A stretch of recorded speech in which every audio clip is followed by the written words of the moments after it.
എനിക്ക് കിട്ടിയതിൻ്റെ ഇമ്പാക്റ്റിൻ്റെ എത്രയോ ഇരട്ടിയായിരിക്കും തിയേറ്ററിലെ പ്രേക്ഷകർക്ക് കിട്ടാൻ പോകുന്നതെന്ന് ഞാനപ്പോൾ കാൽക്കുലേറ്റ് ചെയ്തു. അപ്പോൾ അതുകൊണ്ട് ഈ അച്ഛൻ എന്ന് പറയുന്ന ക്യാരക്ടറിലോട്ട് വരുമ്പം അതിന് വേറൊരു ഷെയ്ഡാണ്. സാധാരണ ഇപ്പോൾ കണ്ടിട്ടുള്ള ഈ ഫാമിലിയിലെ ഒരു കലിപ്പൻ അച്ഛനിൽ നിന്നും വളരെ ഡിഫറെൻ്റ് ആയിട്ടുള്ള ഒരു അച്ഛനാണ് ഇതിൽ. അതിൽ സന്തോഷമുണ്ട്. ഈ ലാലേട്ടൻ്റെ അടുത്താണ് ഈ കുറേ സീനുകളിൽ അഭിനയിക്കുന്നു, പോർട്ടൽ കഴിയുന്നു. നമ്മുടെ ശാന്തിയിൽ നിന്നും എന്താണ് നമുക്ക് ഉൾക്കൊണ്ടാൻ കഴിയുന്നത്? ഒരു അഡ്വക്കേറ്റാണ്, ശാന്തി എന്തൊക്കെയാണ് പറഞ്ഞത് ഓർത്തെടുക്കുകയാണെങ്കിൽ എന്തായിരിക്കും ഏറ്റവും ഓർത്തെടുക്കാൻ വേണ്ടി? ഈ സിനിമയിൽ പിന്നെ എടുത്തു പറയേണ്ട ഒരുപാട് പേരുകളുണ്ട്. സിദ്ദീഖിൻ്റെ റോളായാലും പ്രിയാമണിയുടെ റോളായാലും ഏറ്റവും വളരെ മനോഹരമായിട്ടാണ് ചെയ്തിരിക്കുന്നത്. ഈ സിനിമയിൽ ശാന്തി എന്ന് പറയുന്ന ആളാണ് എന്നെ കൊണ്ടുവന്നിരിക്കുന്നത് ഈ കഥാപാത്രം അഭിനയിക്കാൻ. അതുപോലെ തന്നെ കഥയിലും ഒരു കാരണമാണ് ഞാൻ ഈ കോട്ടിലേക്ക്. അതുകൊണ്ട് അവരാണ് അതിൻ്റെ കീ ഫാക്ടർ സിനിമയിൽ. അപ്പോൾ അതെങ്ങനെ വരുന്നു എന്നൊക്കെയുള്ള സിനിമയാണ് പറഞ്ഞത്. തീർച്ചയായിട്ടും ശാന്തിയുടെ ഒരുപാട് ഹെൽപ്പുണ്ട്.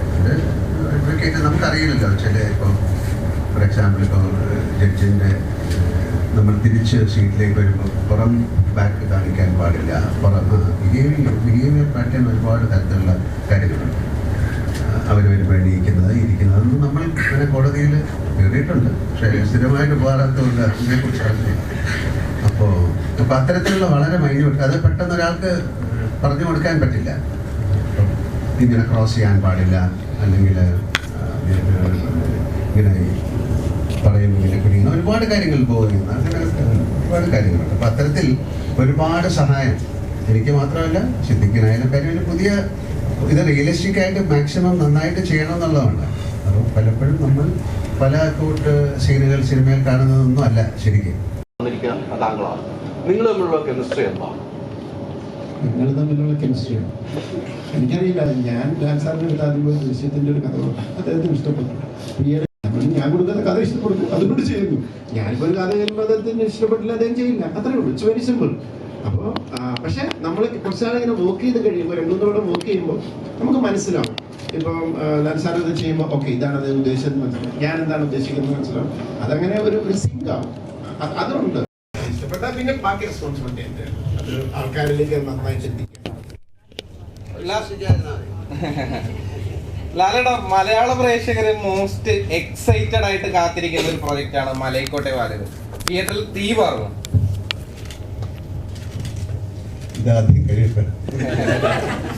അല്ല എങ്കിലും ഡിഫറെന്റ് ജോണറിലുള്ളൊരു സിനിമയാണ്. തീർച്ചയായിട്ടും ആ സമയത്ത് നമുക്കിതുപോലെ ഒന്നുകൂടെ നമുക്ക് സംസാരിക്കാം. കാരണം ഭയങ്കര ചോദ്യങ്ങൾക്ക് ഞാൻ മറുപടി പറയാം.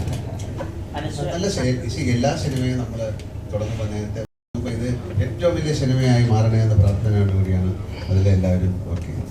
പിന്നെ ഓരോ സിനിമയ്ക്ക് ഓരോ ജാതകമുണ്ട്, അതങ്ങനെ മാറിപ്പോകും.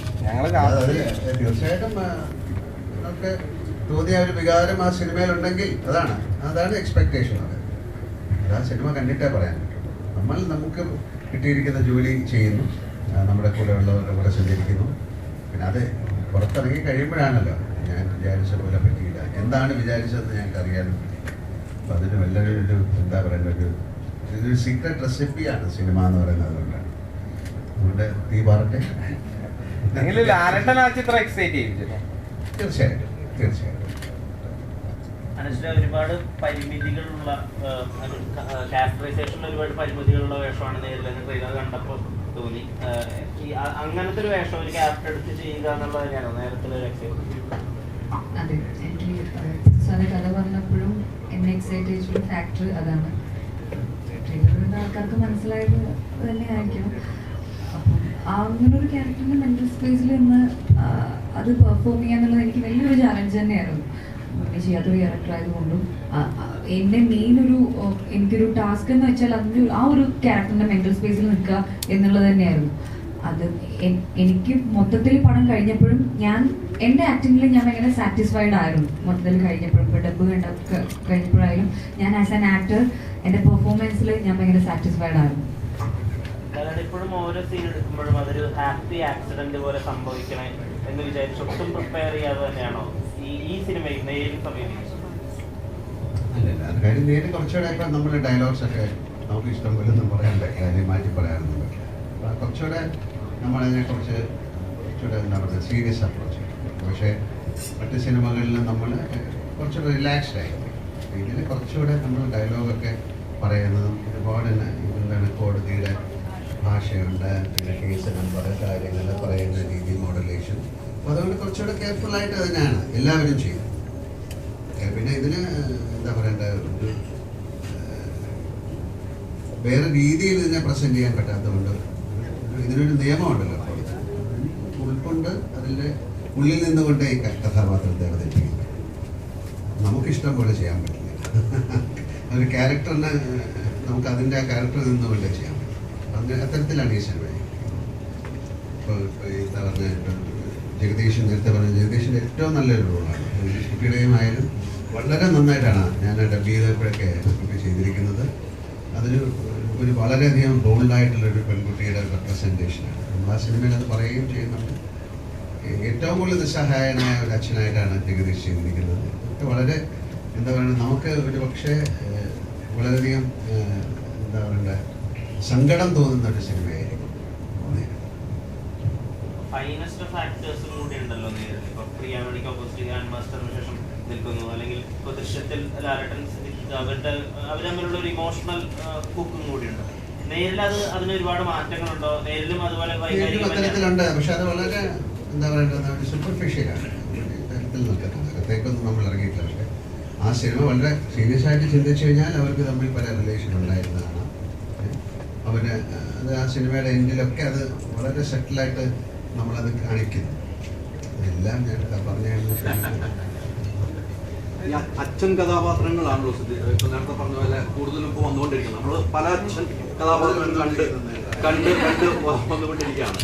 നമ്മുടെ മനസ്സിൽ ആഴത്തിൽ ഫീൽ ചെയ്യുന്ന ഒരു സബ്ജക്റ്റ് ആയിരിക്കും കഥ അച്ഛനാണെന്നാണ് ഇപ്പോൾ ലാലേട്ടൻ പറഞ്ഞത്. നമ്മൾ മറ്റ് ആളുകളെ നമ്മൾ തൊട്ട അയൽവക്കത്തുള്ള ഒരു അച്ഛൻ, അല്ലെങ്കിൽ നമ്മുടെ കുടുംബത്തിലുള്ള അച്ഛൻ, അത്തരം ഒരു ഫീല് ഈ അച്ഛനിൽ നിന്നും പ്രേക്ഷകർക്ക് കിട്ടും. ഇതില് ഈ സിനിമയുടെ കഥ ആദ്യം ജിത്തു എൻ്റെ അടുത്ത് വിളിച്ച് പറയുമ്പോൾ തന്നെ എനിക്കുള്ള ഒരു സന്തോഷം എന്ന് പറഞ്ഞാൽ, ഒന്ന് ജിത്തു മോഹൻലാൽ കോമ്പിനേഷൻ, പിന്നെ ആശീർവാദ് സിനിമാസ് എന്ന് പറയുമ്പോൾ ആന്റണി പെരുമ്പാവൂർ. കമേഴ്സ്യൽ ആംഗിളിൽ ചിന്തിക്കുന്ന ഒരു പ്രൊഡ്യൂസറാണ്. മോഹൻലാൽ എന്ന സ്റ്റാറിനെയും ആക്ടറിനെയും ഒരേപോലെ പ്രേക്ഷകരിലേക്ക് എത്തിക്കണം എന്ന് താല്പര്യമുള്ള ആളാണ് ആന്റണി. ജിത്തുവിനാണെങ്കിൽ ഡിഫറൻസ് കൊണ്ടുവരണം. അപ്പോൾ ജിത്തു ഇതിനകത്ത് എല്ലാ ക്യാരക്ടേഴ്സിലും ഡിഫറൻസ് കൊണ്ടുവന്നിട്ടുണ്ട്. അത് ശാന്തിയും കൂടെ ചേർന്നിട്ടാണ് എല്ലാ ക്യാരക്ടേഴ്സിലും. അത് ഞാൻ പറയാം, ധൈര്യമായിട്ട് പറയാം. എൻ്റെ ക്യാരക്ടർ മാത്രമല്ല, ഈ അച്ഛൻ ഇതുവരെ കണ്ടിട്ടുള്ള ഒരു അച്ഛനല്ല. ഈ അച്ഛൻ്റെ ഷെയ്ഡ്സ് ക്യാരക്ടർ എന്താണെന്നുള്ളത് എനിക്ക് പറയാൻ പറ്റില്ല. സ്റ്റോറിയിൽ കുറേ കാര്യങ്ങൾ റിവീൽ ചെയ്യാനുണ്ട്. ആ റിവീൽ ചെയ്യുന്നത് എന്ന് പറയുന്നത് സസ്പെൻസ് ഒന്നുമല്ല, അത് ആദ്യമേ പറഞ്ഞു പോകുന്ന കാര്യങ്ങളാണ്. അവിടെയുള്ള ഇമോഷൻസ്, പിന്നെ ഇതിൽ ഓരോ ആക്ടർ, ഇപ്പൊ ലാല് പറഞ്ഞതുപോലെ എന്നെക്കുറിച്ച് ലാല് പറഞ്ഞു. ലാലിനെ കുറിച്ച് എനിക്ക് പറയാനുള്ളത്, ഇതിനകത്ത് കോർട്ടിൽ വാദിക്കുന്ന ലാലല്ല, വേറെ നിമിഷങ്ങളില്ല. ലാലിന്റെ എക്സ്പ്രഷൻസ് മാത്രമാണ് പലപ്പോഴും. കോർട്ടിൽ എത്രത്തോളം വാദിക്കുന്നോ ആ കോർട്ടിന് പുറത്ത് എക്സ്പ്രഷൻസ് കൊണ്ടാണ് സീനിനെ നിർത്തിയിട്ടുള്ളത്. അത് നിങ്ങൾക്ക് കാണുമ്പോൾ മനസ്സിലാവും ഓരോ സീനിലും. അപ്പോൾ സൂക്ഷ്മമായിട്ടുള്ള കണ്ണുകൾ അഭിനയിക്കേണ്ട ചില സീനുകൾ ഇതിനകത്തുണ്ട്. അത് കോർട്ടിലുമുണ്ട്. ചില റിയാക്ഷൻസ് ഒക്കെ വളരെ ഇമ്പോർട്ടൻ്റ് ആണ്. അപ്പോൾ നമ്മൾ കണ്ടുകൊണ്ടിരിക്കുമ്പോൾ നമുക്ക് തന്നെ ഫീൽ ചെയ്തിട്ടുണ്ട്. അത് പിന്നെ ലാലിനോട് നേരിട്ട് ജിത്തു അപ്രീഷിയേറ്റ് ചെയ്യും, നമ്മുടെ അടുത്ത് പറഞ്ഞിട്ടുണ്ട്, ഗംഭീരമായിട്ടുണ്ടെന്നുള്ള രീതിയിൽ നമ്മുടെ അടുത്ത് പറഞ്ഞിട്ടുണ്ട്. അപ്പം നമുക്ക് തോന്നിയിട്ടുണ്ട്. അപ്പോൾ എല്ലാ ആക്ടേഴ്സിനും, അതിപ്പോൾ ലാലായിക്കോട്ടെ, അനശ്വരായിക്കോട്ടെ, സിദ്ദിഖിൻ്റെ ആയിക്കോട്ടെ, പ്രിയാമണിയും ലാലും തമ്മിലുള്ള പ്രതിവാദങ്ങളൊക്കെ ഉണ്ട്. അവർക്ക് ഒരു രസമായിരിക്കും. ഇതുവരെ വന്നിട്ടുള്ള രീതിയിലല്ല. പലപ്പോഴും അങ്ങനെ ആർഗ്യുമെന്റ്സ്, ഏത് സാഹചര്യത്തിൽ ആ ക്യാരക്ടർ വരുന്നു എന്നുള്ളതാണ് അവിടെ പുതുമ. അവിടെ സസ്പെൻസ് ഒന്നുമില്ല, പക്ഷെ ഏത് സാഹചര്യത്തിൽ പ്രിയാമണി അവിടെ വാദിക്കാൻ വരുന്നു എന്നുള്ളത് കഥയിലെ ഒരു പുതുമയാണ്. ട്വിസ്റ്റ് എന്ന് ഞാൻ പറയുന്നില്ല, അതൊരു പുതുമയാണ്. അപ്പോൾ അങ്ങനെ ഓരോ ആക്ടേഴ്സിനും ഇമോട്ട് ചെയ്യാൻ പറ്റിയ സന്ദർഭങ്ങൾ ഇതിനകത്ത് ഒരുക്കിയിട്ടുണ്ട്. അതുകൊണ്ട് എനിക്ക് ലാലിനൊക്കെ ക്രെഡിറ്റ് കിട്ടുന്നുണ്ടെങ്കിൽ അതിനകത്ത് ഏറ്റവും വലിയ കോൺട്രിബ്യൂട്ടിംഗ് ഫാക്ടർ എന്ന് പറഞ്ഞാൽ ജിത്തുവിൻ്റെയും ശാന്തിയുടെയും കോൺട്രിബ്യൂഷനും ഇൻവോൾവ്മെന്റുമാണ്. ഒരുപാട് അച്ഛൻ കഥാപാത്രങ്ങൾ കിട്ടുന്നുണ്ടെന്ന് പറഞ്ഞു. അപ്പോൾ ഈ അച്ഛൻ കഥാപാത്രം എത്രമാത്രം സന്തോഷം തരുന്നു? തീർച്ചയായിട്ടും കാലത്തിന്റെ മാറ്റങ്ങൾക്ക് അനുസരിച്ച്, നമ്മുടെ പ്രായത്തിന്റെ മാറ്റം അനുസരിച്ച് നമുക്ക് മെച്ചൂർഡ് ആയിട്ടുള്ള ക്യാരക്ടേഴ്സ് കിട്ടുന്നത് സന്തോഷമാണ്. കാരണം ഞാൻ ഏറ്റവും കൂടുതൽ പൂവാലിനായിട്ടൊക്കെ അഭിനയിച്ചിട്ടുള്ള ഒരാളാണ്. മനസ്സിലായില്ലേ? അപ്പൊ കോളേജ് അധ്യാപകനിൽ നിന്നും വഴിവക്കിൽ നിന്ന് പെപ്പിള്ളേരെ കമന്റ് അടിച്ച് അടി കിട്ടിയിട്ടുള്ള ആളാണ് ഞാൻ. സിനിമയിൽ ഒരുപാട് വായിക്കുട്ടിയായിരുന്നാലും അപ്പക്കുട്ടനായിരുന്നാലും അങ്ങനെയൊക്കെ. അതിൽ നിന്ന് ഇപ്പോൾ എൻ്റെ പ്രായത്തിനനുസരിച്ച് വ്യത്യസ്തതയുള്ള ഒരു അച്ഛനിൽ നിന്നും വേറൊരു അച്ഛൻ ഡിഫറൻസ് കിട്ടുമ്പോഴാണ് നമുക്ക് സന്തോഷം. ഇപ്പൊ പാലിമയിലെ അച്ഛനിൽ നിന്നും എൻറ്റയർലി ഡിഫറെന്റ് ആയിട്ടുള്ള ഒരു അച്ഛൻ, ഇതിനകത്ത് ഇമോഷൻസ് ഒക്കെ ഉള്ള ഒരു അച്ഛനെ കിട്ടുമ്പോൾ, ഹെൽപ്ലെസ് ആയിട്ടുള്ള ഒരു അച്ഛനെ കിട്ടുമ്പോൾ വളരെ സന്തോഷമാണ്. വളരെ സട്ടിലായിട്ട് പെർഫോം ചെയ്യാൻ പറ്റിയ ഒരു സബ്ജക്റ്റാണ്. അതിനനുസരിച്ചുള്ള ഒരു ആവിഷ്കാരമാണ്. അപ്പോൾ അതിൽ തീർച്ചയായിട്ടും ഞാൻ വളരെ ഹാപ്പിയാണ്. ഈ പ്രോജക്റ്റിന്റെ ഭാഗമാകാൻ കഴിഞ്ഞാൽ എനിക്ക് സന്തോഷവും അഭിമാനമുണ്ട്. പ്രേക്ഷകരുടെ റിസൾട്ടിനായി കാത്തിരിക്കുന്നു. ജിത്തു സാർ, ഇപ്പൊ ഒരു ലാലേട്ടൻ ചിത്രം എന്ന് പറയാൻ നേരത്ത് ഫാമിലി ഒന്നടക്കം തിയേറ്ററിലേക്ക് ഇറങ്ങുമെന്നറിയാം. എങ്കിലും ചോദിക്കട്ടെ, സലാറുമായിട്ട് ഈ ചിത്രം ക്ലാഷ് ബേസ് ആണല്ലോ സാർ, എങ്ങനെ നോക്കി കാണും? അല്ല, സലാർ ടോട്ടലി ഡിഫറെന്റ് ആയിട്ടുള്ള ഒരു സിനിമയാണ്. അതൊരു ആക്ഷൻ ബേസ്ഡ്. അതുപോലെ അത് പോയി കാണുക. അത് കണ്ടു കഴിയുമ്പോഴത്തേക്കും അന്നേരം നേരിട്ടുണ്ടാവും. അത് ഒന്ന് കണ്ടാലും മതി, അതൊന്നും പ്രശ്നമൊന്നുമില്ല. പക്ഷെ ഇത് കൂടുതലും എനിക്ക് തോന്നുന്നത് ആക്ഷൻ ഒന്നുമില്ലല്ലോ. ഇതങ്ങനത്തെ ഒരു ഫാമിലി എമോഷൻ അങ്ങനെ ഇഷ്ടപ്പെടുന്നുള്ളവരായിരിക്കും ആദ്യം വരുന്നത്. അപ്പം തീർച്ചയായിട്ടും ഇതൊരു ബേസിക്കലി ഞാൻ ചെയ്യുന്ന സിനിമ എപ്പോഴും എല്ലാ ഫാമിലി എന്ന് പറയുന്ന ഒരു ഇതിലാണ് എപ്പോഴും ചെയ്യുന്നത്. അപ്പം എൻ്റെ ടാർഗറ്റഡ് ഓഡിയൻസും ഫാമിലിയാണ്. നേരത്തെ ചെറുപ്പക്കാരും അവരാരും കാണരുതെന്നല്ല, അവരും വന്ന് കാണണം എന്നുള്ള ഇതുണ്ട്. അത് അവരുടെ ചോയ്സാണ്. ഇപ്പൊ ഞാൻ എവിടെയോ കണ്ടു, നമ്മുടെ ട്രെയിലറെല്ലാം വന്നു കഴിഞ്ഞപ്പം ഒരു പയ്യൻ എഴുതിയിട്ടുണ്ട്, നേരെ ട്രെയിലർ കൊള്ളാം, അപ്പം മോർണിംഗ് ഷോയ്ക്ക് സലാറിന് പോവാം, എന്നിട്ട് ആഫ്റ്റർനൂൺ നേരെ കാണാം. അവള് തീരുമാനിച്ചു കഴിഞ്ഞു, അത് അയാളുടെ ചോയ്സാണ്. മനസ്സിലായോ?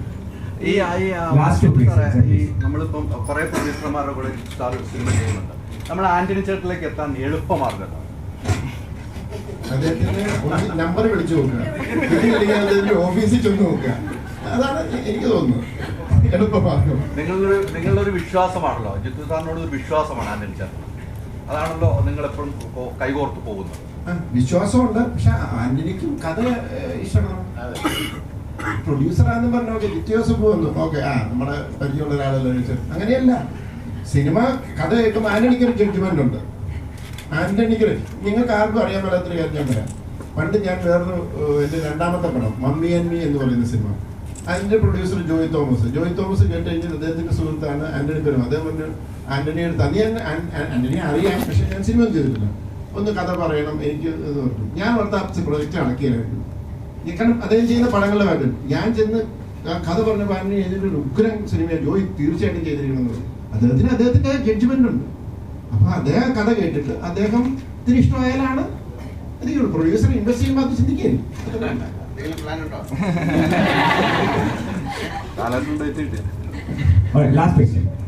ഇപ്പം ജിത്തു സാറ് ത്രില്ലർ എലമെന്റ്സ് ഇല്ല എന്ന് പറയുമ്പോഴും എന്താ സോഷ്യൽ മീഡിയയിലൊക്കെ ട്രോള് വരുന്ന ഇതൊക്കെ ഒരുപാട് കേട്ടിട്ടുണ്ടെന്ന് പറഞ്ഞ് ജഗതി ചേട്ടന്റെ ഒരു മറ്റേ മൈമൊക്കെ വെച്ചിട്ടുള്ള ഒരു സാധനം വരുന്നത്. ട്വിസ്റ്റ് ഒരു ഹോപ്പും ഇല്ല. അല്ല, ഇതിനെന്നറിയോ അത് പറ്റിയത് എവിടെയാണെന്നറിയോ? ദൃശ്യം ചെയ്തപ്പോൾ ഞാൻ അതിനെ ഒരു ഫാമിലി ഡ്രാമ പോലെ ഞാനത് എന്റെ മനസ്സിലായില്ല. കാരണം രണ്ട് ഫാമിലി തമ്മിലുള്ള ഒരു മത്സരമാണ്. അതിനകത്തൊരു ക്രൈമും വന്നു, ക്ലൈമാക്സിൽ ഒരു സർപ്രൈസിങ് എലമെന്റ് വന്നു. എൻ്റെ ഒരു അബദ്ധത്തിനും ഒരു പേടി കൊണ്ടാണ്, ടെൻഷൻ കൊണ്ടാണ് ഈ 2 ഇറങ്ങിയ സമയത്ത് ഞാൻ ഇങ്ങനെ അറിയാതെ കയറി പറഞ്ഞു പോയി. ഇതിനകത്ത് അങ്ങനെ വലിയ ട്വിസ്റ്റ് ഒന്നും ഇല്ല, കാരണം ടെൻഷൻ കൊണ്ട് പറഞ്ഞാണ്. അത് കഴിഞ്ഞ പിന്നെ ഞാൻ പറയുന്നതായിട്ട് വിശ്വസിക്കുന്നുണ്ട്. പക്ഷേ ഇത് കാരണം വെച്ചാൽ ഇത് ഞാൻ വളരെ ഇതായിട്ട് എക്സ്പ്ലെയിൻ ചെയ്തു. ക്രൈം ഉണ്ട് ഇതിനകത്ത്. ഇതുവരെ ഞാൻ ചെയ്യുന്ന സിനിമയിലൊക്കെ ഒരു ക്രൈം നടക്കുന്നു, അത് നടന്നു കഴിയുമ്പോൾ എവിടെയോ ഒളിച്ചിരിക്കുന്ന ഒരു കൾപ്രിറ്റ്, അയാളെ അന്വേഷിച്ച് കണ്ടുപിടിക്കുന്നു, അങ്ങനെയൊക്കെ ഒരു പാറ്റേൺ. ആ സെക്ഷനാണ് ഞാൻ ഇത്രയും നാൾ നോക്കിയത്. ഇത് അവിടെയും ആ ക്രൈം കണ്ടുപിടിച്ചു കഴിഞ്ഞൊരു കോടതി ഉണ്ടായിരുന്നു. ഞാൻ അങ്ങോട്ട് പോയിട്ടില്ല. ഇവിടെ ഒരു ക്രൈം നടക്കുന്നു, 5 മിനിറ്റ് നിങ്ങൾക്ക് മനസ്സിലായി ആരാ ചെയ്തത്, എന്താണ് ക്രൈം, ഇതെല്ലാം മനസ്സിലായി. അവിടുന്ന് അതെടുത്ത് ഞങ്ങൾ കോടതിയിലേക്ക് ബേസ് ചെയ്യുന്നു. കോടതിയിൽ എന്താണ് നടക്കുന്നത്, ഈ ഒരു കോടതിയിൽ ഒരു കേസ് ചെല്ലുമ്പോൾ ഏതൊക്കെ പ്രോസിക്യൂഷനും ഡിഫൻസും തമ്മിൽ എന്തൊക്കെ രീതിയിൽ കളികൾ നടക്കാം. അപ്പൊ ഞാൻ ഇതിനകത്ത് ഒത്തിരി നമുക്ക് അറിയാൻ മേലാത്ത പ്രൊസീജിയേഴ്സ് ഉണ്ട്. ഇതിനകത്ത് എത്ര പേരുണ്ട് കോടതിയുടെ പ്രൊസീജിയേഴ്സ് അറിയാവുന്നവർ. അപ്പൊ നിങ്ങൾ ചെന്നിരിക്കുമ്പോൾ ഞാൻ ആഗ്രഹിക്കുന്നത് 100% അല്ലെങ്കിലും കോടതി പോകാത്തവർക്ക് ഇങ്ങനെയാണല്ലേ കോടതിയിൽ, ഇങ്ങനെയൊക്കെ പറയാം, ഇങ്ങനെയൊന്നും പറയാൻ പാടില്ല, ഇങ്ങനെയാണ്. ഇപ്പൊ നമ്മൾ എടുത്ത് കൊണ്ടുവരുമ്പോൾ ചുമ്മാ കൊണ്ടുവരുന്ന സാധനം കൊടുക്കാൻ പറ്റില്ല, അതിന് പെറ്റീഷൻ ഇട്ട് അങ്ങനെ ഇതെല്ലാം കൊണ്ടത് എഴുതിച്ചു. അതാ ചാഞ്ച് പറഞ്ഞു എഴുതിയതെല്ലാം കൊണ്ടത് ഞാൻ പഠിച്ചു. എന്നിട്ട് ഞാൻ ഇതിനകത്ത് ഇമ്പോർട്ടൻ്റ് ആയിട്ടുള്ള എടുക്കാം. എന്നിട്ട് എല്ലാം ചെറുതായിട്ട് മെൻഷൻ ചെയ്ത് കണക്ട് ചെയ്ത് വിഷ്വലി ഇത് ചെയ്ത്. ജസ്റ്റ് ഒരു എക്സാമ്പിൾ പറയാം. ഒരു ഷോട്ടിലുണ്ട് ജഡ്ജി ഇങ്ങനെ ചെയ്യാൻ നേരത്ത് അവിടെ ഒരു കലണ്ടർ, അപ്പോൾ ചന്തി വരും, അവിടെ ഒരു കലണ്ടർ ഉണ്ടാവും. അടുത്ത പോസ്റ്റിംഗ് പബ്ലിക് കലണ്ടറിലേക്ക് വന്നു. അങ്ങനെ അങ്ങനെ അങ്ങനെ അങ്ങനെ കൊച്ചു സാധനങ്ങളുണ്ട്. ഇതെല്ലാം നമ്മൾ പറ്റുന്ന പോലെ അതിനകത്ത് ഇൻകോർപ്പറേറ്റ് ചെയ്ത് അതിൻ്റെ ഒരു ആംബിയൻസ് കൊണ്ടുവന്നിട്ടുണ്ട്. ഇപ്പൊ പറഞ്ഞാല് സാറിനോട് പറഞ്ഞപ്പോഴാണ് ഞാൻ മനസ്സിലായത് ഇങ്ങനെ നടക്കാവുള്ളൂ പുറത്ത് രീതിയിൽ. അന്നേരം ഞാനും കേൾക്കുന്നത് ഞങ്ങളെ ഡിസ്കഷനിൽ ഉണ്ടായിട്ടില്ല. അപ്പം ഒരു കോടതി എക്സ്പീരിയൻസ്, ഒരു റിയൽ കോടതി ഞാൻ 100% അല്ല, ഒരു 60-70%. അതുകൊണ്ട് തന്നെ ഇതൊരു ഫുൾ ടൈം ഇതാണ്. പിന്നെ ഓൺലൈനിൽ ആരോ എഴുതിയെന്ന് ഞാൻ മനസ്സിലാക്കിയത് ഈ ക്രൈം ഉള്ളതുകൊണ്ട് ആൾക്കാർ വിചാരിച്ചിരിക്കുന്നത് ആ ക്രൈമിനകത്ത് ഒരാളെ പിടിച്ചു, കോടതി വന്നിട്ട് വിജയമോഹൻ പ്രൂവ് ചെയ്യാണ് ഇയാളല്ല വേറൊരാളാണ്. അങ്ങനെയൊന്നുമില്ല. തുടക്കം തൊട്ട് ഇതാരാ ചെയ്ത എല്ലാം അറിയാം. കോടതിയിൽ എന്തൊക്കെ നടത്തി അത് മാത്രമേ